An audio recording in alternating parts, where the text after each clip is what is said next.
statistik. Hai guys, Assalamualaikum warahmatullahi wabarakatuh. Perkenalkan, nama saya Pia Agustina dengan NPM A1A 022017 dari Prodi Pendidikan Bahasa dan Sastra Indonesia kelas 3A. Baik, di sini saya akan membahas materi tentang populasi sampel terkait eksperimen murni dan juga eksperimen semu untuk memenuhi tugas dari Bapak Noirmansyah selaku dosen pengampu pendidikan statistik Prodi Pendidikan Bahasa dan Sastra Indonesia. Baiklah teman-teman, langsung saja masuk pada materi, yaitu materi yang kita bahas di sini ialah populasi dan sampel. Yang dimana pengertian populasi itu ialah seluruh data dalam penelitian. Adapun data populasi yang telah saya peroleh di sini ialah data seluruh kelas 10 IPA di SMA Negeri 5 Lebong yang berjumlah 5 kelas, yaitu kelas 10 IPA 1, 10 IPA 2, 10 IPA 3, 10 IPA 4, dan 10 IPA 5. Dengan total keseluruhan siswa yaitu 300 orang yang merupakan gabungan dari laki-laki dan juga perempuan. Data-datanya telah saya masukkan dalam tabel ini. Setelah kita mempunyai data dari populasi tersebut, maka kita akan menentukan teknik samplingnya terlebih dahulu. Karena kita akan menguji dengan eksperimen murni dan juga eksperimen semu. Maka kita akan menggunakan teknik probability sampling data yang bersifat homogen. Lalu untuk jenis probability-nya kita akan menggunakan sampel random sampling. Untuk mendapatkan sampel dengan jenis probability di atas kita akan menggunakan aplikasi AHA Slide.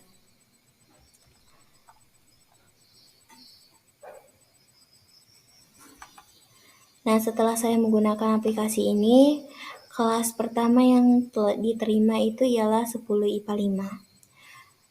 Selanjutnya kelas yang kedua ialah kelas 10 IPA 1.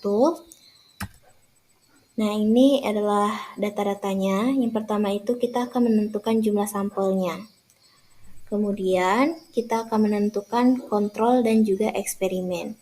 Setelah semuanya, di sini hanya ada 120 orang, maka 120 inilah yang akan menjadi sampel. Nah, berikutnya ini adalah hasil data dari 60 siswa dengan melakukan uji homogen dengan ketentuan sebagai berikut. Nah, misalnya seperti ini, data misalnya data 10 IPA 5 dan juga 10 IPA 1. Ini ada 79 dan 70. Misalnya di sini kita kuadratkan. Misalnya di sini pada Excel data 10 IPA 5, 10 IPA 1, di sini 79, 70. Kemudian kita kuadratkan. Setelah semuanya kita kuadratkan, di sini kita jumlahkan. Jumlah. Maaf, di sini ada sedikit error keyboardnya. Selanjutnya itu untuk mencari F hitung. Di sini ada rumus yaitu SX kuadrat sama dengan akar N dikali sigma X kuadrat dikurang sigma X dikuadratkan per N dikali N dikurang 1. Misalnya seperti ini. Untuk menentukannya kita akan menggunakan uji homogenitas manual. Pertama itu kita akan menentukan taraf nyata dan juga F tabel. Taraf nyata di sini telah ditetapkan yaitu 5%. Atau didesimalkan menjadi 0,05. Derajat pembilangnya yaitu N1 dikurang 1, di mana N1-nya itu 60 dikurang 1 jadi 59. N2-nya juga dikurang 1, di mana N-nya juga 60 dikurang 1 jadi 59. Untuk mencari F tabelnya juga FA ini atau taraf nyatanya itu dikali N1 kurang 1, N2 dikurang 1. Kita masukkan. Hasilnya di sini ialah 2,975. Selanjutnya kita akan hitung F hitungnya. Terlebih dahulu kita cari dulu SX kuadrat terlebih dahulu. Dimana rumusnya itu ialah SX kuadrat sama dengan akar N kali sigma X kuadrat kurang sigma X dikuadratkan per N kali N dikurang 1. Lalu kita masukkan saja nilai-nilainya, nilai di mana N-nya itu 60. Terus kita masukkan lagi sigma X kuadratnya itu kita dapatkan dari ini, hasil penjumlahan dari yang telah kita kuadratkan tadi. Terus dikurang dengan 4551 dikuadratkan. Ini merupakan hasil penjumlahan dari jumlah data X per 60 sama dengan jumlah responden dikali 60 kurang 1. Kemudian setelah kita melakukan perkalian, pengurangan, dan juga pembagian ini, dapatlah hasilnya akar 51,379 per 3540. Dapatlah hasilnya di sini akar 71,0110. Kemudian akar dari 71,0110 ini ialah 8,4268. Setelah itu kita cari juga SY kuadratnya. Sama hanya dengan mencari SX kuadratnya tadi, rumusnya juga sama, cuman yang membedakannya itu X-nya diganti dengan Y. Kemudian kita masukkan juga nilai-nilainya, dapatlah hasilnya akar 78,0666, yang dimana akar dari 78,0666 ini ialah 8,8355. Kemudian kita akan menghitung F hitungnya. F hitung ini rumusnya itu SX kuadrat dibagi per SY kuadrat. Kita masukkan juga nilai SX kuadratnya tadi berapa, SY kuadratnya tadi berapa, kemudian dapatlah hasilnya 0,9537. Kriteria pengujiannya itu ditolak HO jika F hitung besar dari F tabel dan diterima HO jika F hitung kecil dari F tabel. Karena F hitung kita lebih kecil dari F tabel, maka data kita diterima oleh HO. Karena F tabelnya telah kita dapatkan tadi itu ada 2,975. Jadi data kita berarti homogen. Selanjutnya yang kedua itu ada eksperimen semu. Ini data-datanya. Ini sama kayak yang cari murni tadi, di mana data ini kita kuadratkan lalu kita jumlahkan. Nah, pada uji eksperimen semu ini kita akan menggunakan uji normalitas. Nah, dalam prosedur untuk menghitung uji normalitas ini, yang pertama itu kita akan merumuskan hipotesis. Dalam merumuskan hipotesis ini kita akan mengubah data tunggal menjadi data kelompok. Yang pertama itu ada jangkauan, yang dimana data terbesar dikurang data terkecil. Di sini data terbesar yang dari data yang saya buat itu ada 95 dan data terkecilnya 60. Jadi dikurang, dapatlah hasilnya 35. Banyak kelas, ini ialah rumusnya, dan N ini jumlah responden. Jadi kita masukkan saja 1 ditambah 3, 0,3 log 60. Dapatlah hasilnya ini. Jadi diperoleh 6,87. Kita bulatkan menjadi 7. Jadi kelas yang kita peroleh yaitu 7.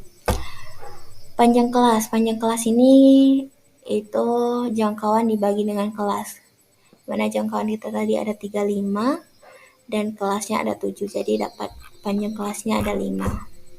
Kemudian membuat tabel baru, yaitu dengan memasukkan data-data dari yang kita lakukan tadi. Itu membuat data misalnya seperti ini. Setelah membuat data-data ini, cari titik tengahnya, misalnya seperti 61 sampai 65 itu berapa titik tengahnya. Di sini ada 63. Setelah menentukan titik tengah, cari juga frekuensi. Frekuensi ini tentukan seberapa banyak atau seberapa sering muncul nilai dari titik tengah ini di data yang kalian buat. Setelah frekuensinya ditemukan, Ini masukkan FI/XI-nya, ini dikalikan. Setelah itu nilai XI ini dikuadratkan lalu masukkan ke sini. Setelah semuanya, masuklah nilai FI/XI kuadrat ini nilai FI/XI kuadrat ini dikuadratkan lalu masukkan pada kolom terakhir. Setelah semuanya diisi dengan nilai-nilai yang benar, kalian jumlahkan. Di sini kan udah dapat nih. Kayak frekuensinya itu ada 29, terus FI/XI-nya ada 2232, FI/XI kuadratnya ada 131, 7531. Selanjutnya itu mencari rata-rata dan standar deviasinya. Mencari rata-ratanya itu dengan menggunakan rumus ini. X sama dengan sigma FI/XI per sigma FI tadi. Sigma FI/XI-nya kita temukan 2232, sedangkan FI-nya ada 29. Setelah itu kita bagi, dapatlah ini hasilnya. Terus kita cari juga standar deviasinya. Masukkan juga seperti biasa nilai-nilainya, dapatlah hasilnya akar 5710,5, di mana akar 5710,5 ini ialah 75,5678. Selanjutnya itu membuat tabel baru lagi dengan lebih rinci. Yang pertama itu masukkan dulu data-data yang telah dibuat sebelumnya. Yang terus frekuensi observasi juga dimasukkan. Di sini maksudnya itu frekuensi observasi yang kita temukan pada tabel sebelumnya itu berapa. Terus tentukan batas kelas. Untuk menentukan batas kelas ini, yang pertama itu batas kelas bawah itu dikurang 0,5 dan batas kelas atas itu ditambah 0,5. Kayak gini ada 61 dikurang 0,5, 65,5 dan 65, ditambah 0,5 sama dengan 65,5 gitu. Setelah itu masukkan dalam tabel. Setelah itu cari nilai Z. Untuk mencari nilai Z itu dengan menggunakan rumus ini, yaitu Z sama dengan batas kelas dikurang rata-rata atau X per SD tadi atau standar deviasi. Misalnya untuk mencari batas kelas 60,5, kita masukkan nilainya di sini. Terus rata-ratanya tadi ada 769655 kita masukkan, dan juga nilai SD-nya juga kita masukkan. Setelah itu kita bagi, dapatlah hasilnya min 0,21. Setelah didapat hasilnya ini, masukkan dalam kolom. Nah, setelah nilai Z semuanya dikasih nilai, cari luas tiap intervalnya. Untuk mencari luas tiap kelas interval ini dengan menggunakan tabel-tabel seperti ini. Misalnya pertama itu contohnya kayak tadi yang kita dapat min 0,21 dan juga min 0,16. Kita cari nilainya berapa pada tabel Z yang seperti ini. Setelah didapat, masukkan ke sini, lalu nilai yang telah didapat itu dikurangkan. Misalnya di sini 0,4168 dikurang 0,4364. Nah, hasil dari pengurangan inilah yang akan menjadi nilai luas tiap kelas interval. Kemudian frekuensi yang diharapkan ini atau EI. Rumusnya itu ialah luas tiap kelas interval dikali dengan N atau jumlah responden. Sini misalnya itu min 0,019 dikali 60, dapat hasilnya ini. Lalu setelah semuanya didapat, masukkan pada kolom ini. Terus terakhir kita akan mencari OI dikurang EI kuadrat per EI. Ini kita cari berdasarkan rumus yang ada di sini.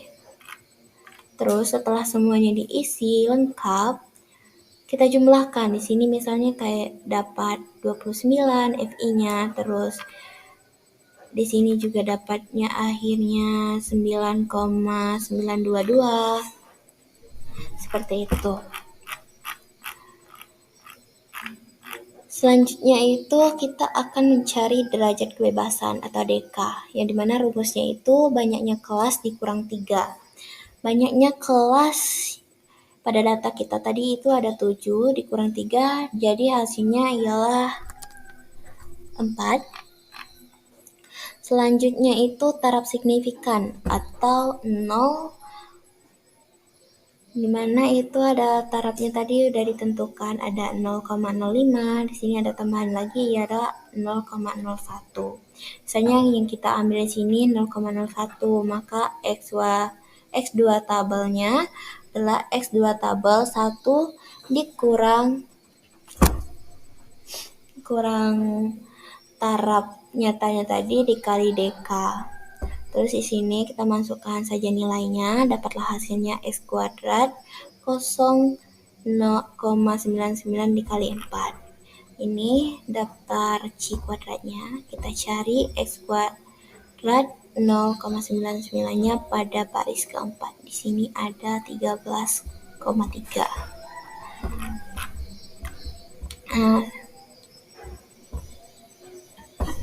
Setelah kita lihat di tabel, pada ketentuan-ketentuannya, HO ditolak jika X kuadrat hitung besar dari X kuadrat tabel.